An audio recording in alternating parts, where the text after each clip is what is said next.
Alors Montréal, on continue ici en Connect Music Conference à l'hôtel Sheraton de Montréal, Passion Latine à Montréal, Fanny Sanchez, et je suis en très bonne compagnie maintenant.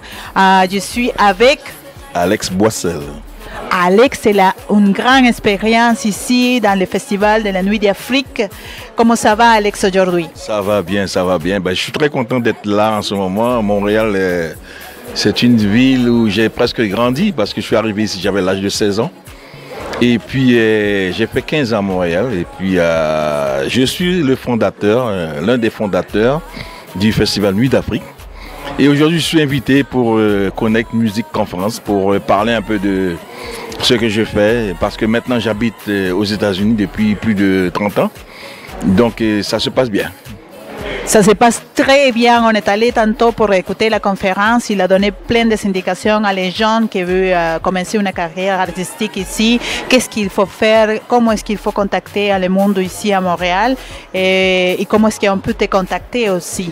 Alors, des recommandations pour le monde artistique maintenant, les jeunes qui aimeraient y aller dans ce domaine-là de la musique. En fait, j'ai bien aimé le sujet que j'ai choisi pour les artistes qui veulent vraiment se faire connaître, et en Amérique du Nord surtout, parce que nous avons pensé que c'est pas facile pour des artistes qui vivent à l'extérieur et qui n'ont aucune notion de ce qui se passe en Amérique du Nord. Comment faire pour tourner, comment faire pour s'exposer, pour performer, pour participer dans des festivals qu'on ne connaît pas vraiment, mais qu'on en parle beaucoup dans leur pays, puisque moi personnellement je voyage beaucoup dans le monde entier et souvent je vois des artistes vraiment qui sont très talentueux, que ce soit en Colombie, en Afrique ou bien aux Antilles. Donc je les suggère toujours de me contacter et pour voir ce que je peux faire avec eux. Alors souvent je peux les signer en tant qu'agent ou bien en tant que manager, et pas si évident que ça dépend de leur talent, ça dépend aussi de leur volonté, ça dépend aussi de leur façon de venir, enfin de jouer sur la scène, ou bien la musique aussi. Mais aussi j'ai des fois des coups de cœur que j'aime.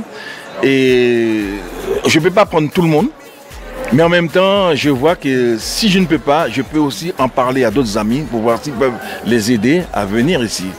Donc jusqu'à présent, en 30 ans de carrière, je peux dire que j'ai fait venir pas mal d'artistes de l'Afrique et des Antilles. Quand je dis Antilles, je parle de la Martinique, la Guadeloupe, la Jamaïque, la Barbade, Sainte-Lucie. Et puis aussi la Colombie que j'aime bien, parce que j'ai découvert aussi qu'il y avait quand même des communautés africaines là-bas, descendants d'Afrique, comme par exemple les Palenqués qui sont du côté de Carthagène, et aussi Choco. Et après ça, il y a l'île de San André aussi qui aime avoir des artistes. Donc je travaille beaucoup aussi avec les Haïtiens, que dernièrement j'ai commencé à découvrir pas mal de choses intéressantes, parce que j'ai appris qu'en Haïti il y a presque 90 rythmes, et des rythmes qui viennent aussi d'Afrique, qu'on se ressemble beaucoup. Alors ça me plaît beaucoup de travailler avec eux. Et de temps en temps, je fais des retours dans mon pays, même et la Guyane française, pour voir ce qu'on peut faire avec les artistes qui ont vraiment une musique, des fois qui ressemble un peu à Brésil, Colombie, ou bien les Haïtiens, ou bien l'Afrique surtout. Notamment le zouk aussi qui marche très bien. Et aussi un autre style qu'on a en Guyane qui s'appelle le piqué djouk.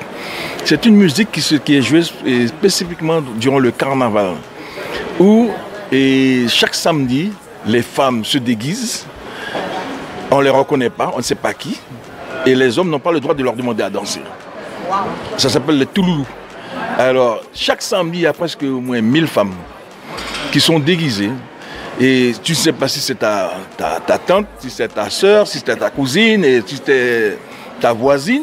Il n'y a pas moyen de la reconnaître. Pas moyen, parce qu'elles font tout pour ne pas se faire reconnaître. Si elles sont minces, elles peuvent être plus grosses. Si elles sont grosses, elles peuvent essayent de changer un peu. Même les yeux, on ne voit pas. Ah, c'est intéressant ça. Très intéressant, parce que vous pouvez aller sur YouTube, vous allez voir, ça s'appelle Touloulou. Touloulou. Vous allez, ça c'est Bal de Guyane, vous mettez Touloulou. Vous allez voir, c'est très intéressant. Donc ce sont des choses comme ça que je veux faire connaître à l'extérieur. que ici au Canada, on n'en connaît pas tellement. Alors, mon travail maintenant, c'est de conseiller tous ces artistes qui veulent venir ici. Et quels sont les problèmes qu'ils doivent traverser et puis qu'ils peuvent éviter, que je peux vraiment venir en aide et puis maintenant tourner aux États-Unis. Donner des conseils à les nouveaux artistes. C'est quoi les exigences des artistes nouvelles, toutes les exigences maintenant? Parce que nous, on a plein de choses qui arrivent avec l'Internet, le monde global, on se regarde partout. Et tantôt, on vient de parler de ça avec votre copain aussi de travail. Alors, c'est quoi l'exigence pour les nouveaux artistes? Si tu dois choisir un nouvel artiste, qu'est-ce que tu regardes sur lui? C'est très important, enfin une question très importante parce que le plus souvent, il y a des artistes qui n'ont aucune notion de ce qui se passe à l'extérieur. Bon, ils vont te dire, tiens, nous, on va venir ici et on vient comme nous, on se connaît dans notre pays. Par exemple, je donne un petit exemple. Il n'y a pas longtemps, j'ai vu une artiste congolaise qui voulait faire un gros spectacle pour la fête de son pays, Congo par exemple. Et quand elle est arrivée là, j'ai vu qu'elle était habillée avec des cheveux blondes, maquillée, et puis aussi bon, avec une robe couleur vive, jaune, mais qui n'avait rien à voir avec l'Afrique.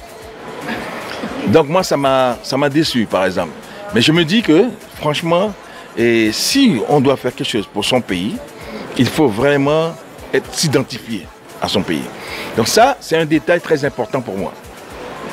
Maintenant, quand je fais venir un artiste, ou bien j'essaie de travailler avec un artiste, j'essaie quand même de donner des conseils par rapport à la mentalité. Par exemple, si vous allez jouer au Maroc, je vais dire, bon tiens, soyez un peu plus décent parce que au Maroc, ils n'aiment pas trop voir les femmes dévoilées. Alors, à ce moment-là, je lui dis, avant d'aller là-bas, je l'avertis, je lui dis, bon voilà ce qu'il faut faire.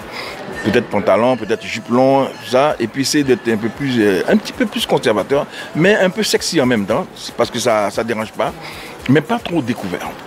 On vient de finir avec les conseils que tu nous donnes pour les nouveaux artistes. Tu as parlé de plein de choses dans la conférence. Il y a quelque chose que tu aimerais remarquer avant de finir cette interview pour Connect Music Conference?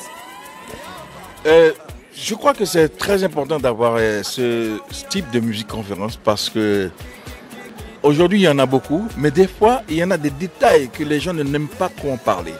Ou bien, des gens comme nous, on aime venir dans ce type de conférence parce qu'on est comme une famille. On aime être près des gens parce qu'on a une expérience qui est plus sur le terrain. Et c'est ça que Tidiane expliquait. Il y a des fois des jeunes qui viennent là et puis ils aimeraient savoir comment être comme nous. Et ça, c'est très important. Et ça nous fait plaisir de savoir ça parce qu'on sait qu'il y a une demande.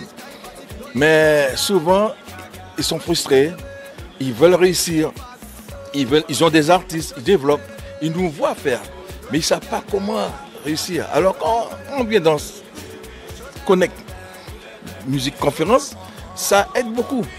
Et je souhaite vraiment que ça continue et que ça aille très très loin. Je pense qu'on pourra toujours les aider, on pourra toujours revenir ici et puis comme une famille. Ah voilà, comment ça a été l'année passée, quand vous m'avez rencontré, qu'est-ce que je vais donner comme conseil et puis où est-ce qu'on y va et quels sont les pays que vous avez vus, quelles sont les conférences que vous avez assistées, qu'on vous a donné comme conseil, est-ce que ça vous a apporté beaucoup de choses. Donc je crois que maintenant je suis très content d'être ici, très honoré et je dois dire merci à Carla, merci à Raoul d'avoir pensé à moi parce que je ne pensais vraiment pas venir. Mais quand j'ai compris le travail qu'il faisait, j'ai dit bon, et pourquoi pas. Et moi qui suis quand même le fondateur du Festival de Nuit d'Afrique, je pense que je voulais apporter un peu ma part de contribution pour vous aider parce que ça commence comme ça, petit, mais demain, ce sera très très grand. On va se rappeler comment tout a commencé. Merci beaucoup, Alex. Merci beaucoup pour l'expérience. Je pense que c'est très intéressant pour tout le monde qui aimerait venir les prochaines années. J'espère te voir ici aussi. Et le monde qui aimerait te contacter, dehors de Connect Music Conference? Est-ce qu'il y a un endroit? Toi, tu es sur les réseaux sociaux? Il faudrait surtout me contacter sur WhatsApp. Ça va être plus facile pour tout le monde. C'est le +1 347 691 4738 +1 347 691 4738. That is the best. C'est le meilleur contact que vous pouvez avoir. Alex Boissel ou bien sur Facebook, Alex Boissel comme d'habitude. Tu vas avoir 1000 contacts, Alex. Alors, merci beaucoup, Alex. Et on se voit les prochaines années, j'espère. Oui, pour savoir les nouvelles de Connect Music Conference. Merci beaucoup. Bonne soirée.